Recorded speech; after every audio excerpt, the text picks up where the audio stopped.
Afin de revitaliser une armée de l'air affaiblie, le gouvernement envisage de commander 20 avions de combat Rafale.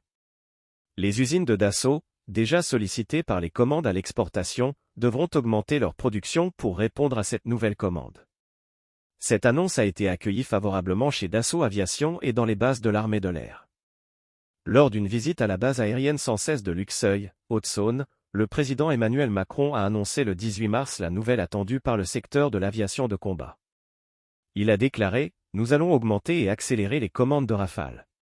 C'est une nécessité dans le contexte actuel. » Bien que les détails du contrat ne soient pas encore finalisés, il devrait porter sur une vingtaine de Rafales pour l'armée de l'air et une dizaine pour la marine nationale, pour un investissement total estimé à 3 milliards d'euros.